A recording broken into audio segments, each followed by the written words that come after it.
All right, Unit 2 review continued. So the first thing I'm going to do is I'm going to do atom counts. I have carbons, hydrogens, and oxygens. I have, okay, now this is a combustion. I see O2, I see CO2, and I see water. O2, CO2, water. Then I know this is combustion. If this is combustion, then I told y'all to do something with the hydrocarbon first, and that's throw a 2 out in front.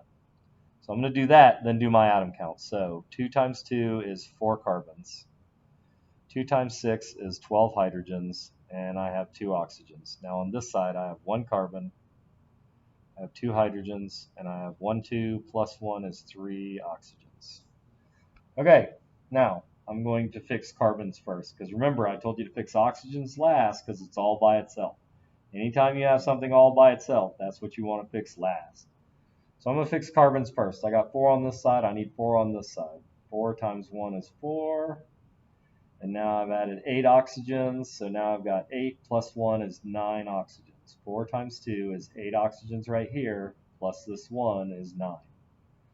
All right, now I'm going to fix hydrogens, and I've got 2 here, and I need 12, so I'm going to put a 6 here.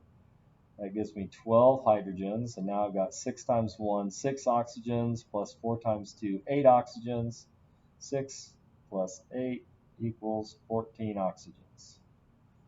So I have 14 oxygens. So I have 4 carbons, 4 carbons, 12 hydrogens, 12 hydrogens, 2 oxygens, 14 oxygens.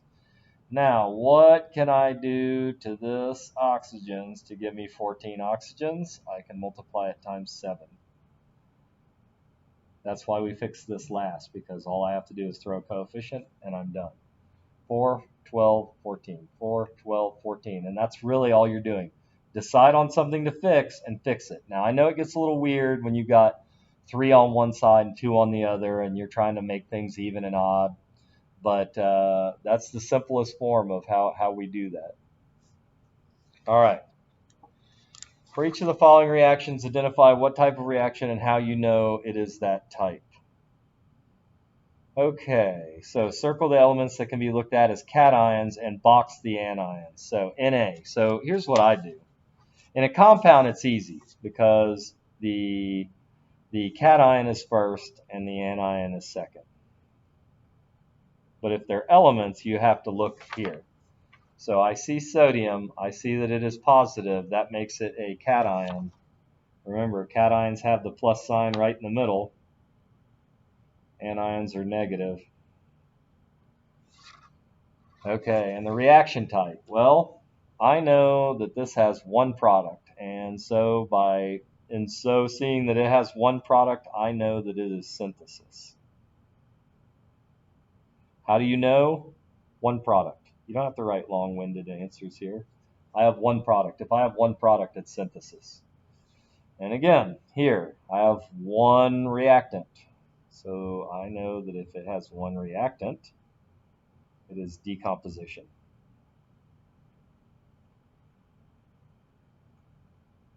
And again, they want me to circle the cations and box the anions. So circle box, circle box. Okay. By the way, on this chart, you'll see that it either has a plus or a negative, or it has Na, negative Na. Na, this just has to gain or lose 4 electrons, so we don't know if it's positive or negative. So let's look at this. Well, I see a hydrocarbon, I see O2, CO2, and water, so I know that this is combustion. And this is where it gets a little out of control, because you're going to tell me that carbon is positively charged because it's the first thing, and that this hydrogen is negatively charged because it's the second thing. But this is a covalent compound, and it's 2 nonmetals. And so what acts like the positive, what acts like the negative is a little bit up for grabs. So let's look at oxygen. Oxygen, we know it's an anion because it's negative. oxygen, negative, anion. And we know that carbon can be positive or negative, but it's next to an anion, and it comes first. Anything that comes first is positive. Oh, God, I keep circling the wrong things and boxing the wrong things. And we're going to ignore this hydrocarbon for right now because I don't want you to get confused about things. So we're going to ignore the hydrocarbon.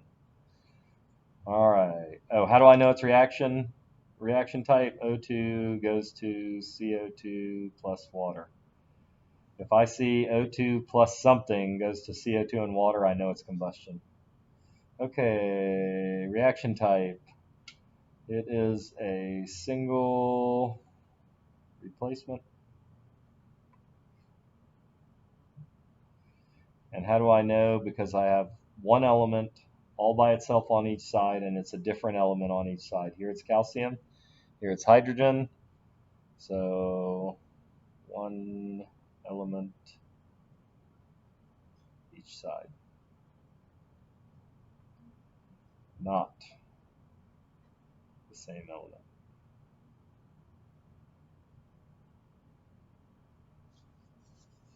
And I can see that hydrogen has swapped places with calcium. Calcium now has a hydroxide beside it. This can be represented like this. So calcium has switched place with hydrogen to leave that OH and H2 out here. All right, reaction type. Well, I have two cations, and I have two different anions. And what happened with those anions? NO3 ends up with Na. Iron ends up with a hydroxide. So that is a double switcheroo. So that is double displacement. And the reason I know is because two cations switch places.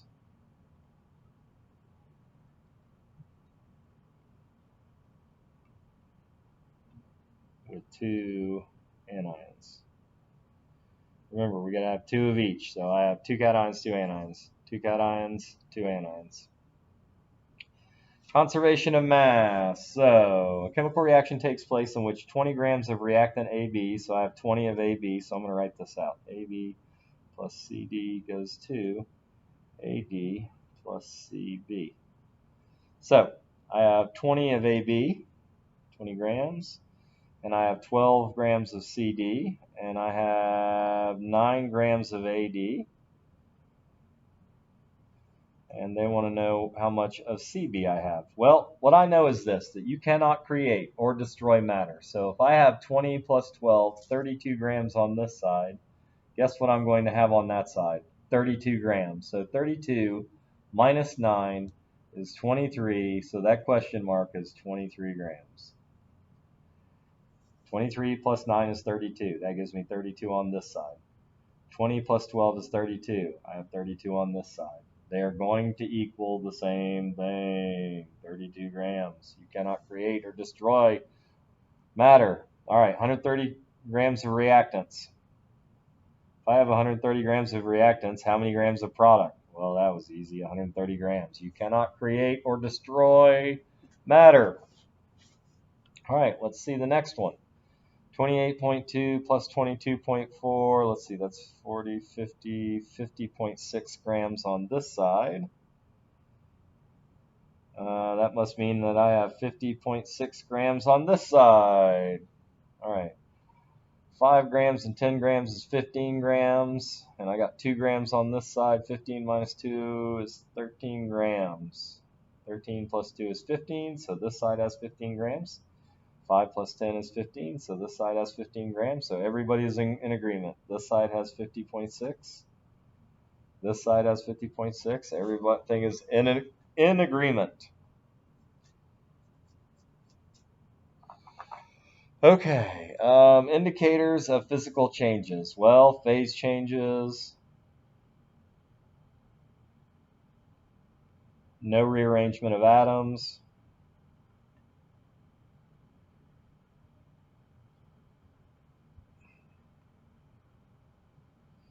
What are indicators of chemical changes? All right, so they are precipitate, which is a solid made from two liquids. They are bubbles, or evolution of a gas.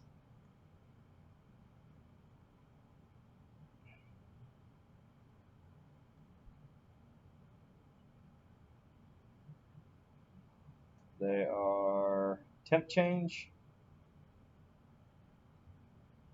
If it gets hotter or colder, that is a temp change. Permanent change in color.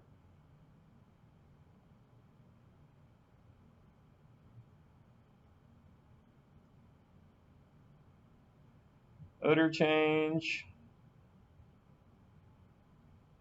And gives up light. Gives off light. All right, everybody get all those? Yeah, I hope so. We got precipitate and bubbling, evolution of a gas, it's giving off a gas. Temp change, permanent change in color, odor change, and gives off light.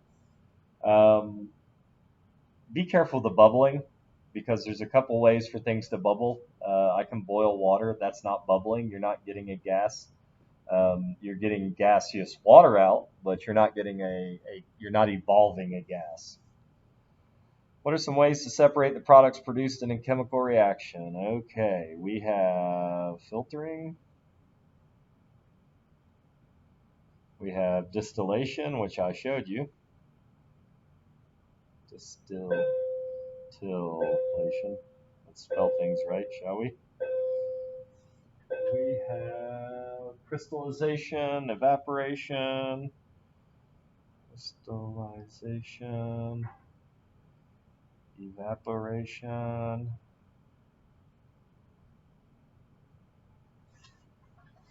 and the last one, boiling and freezing.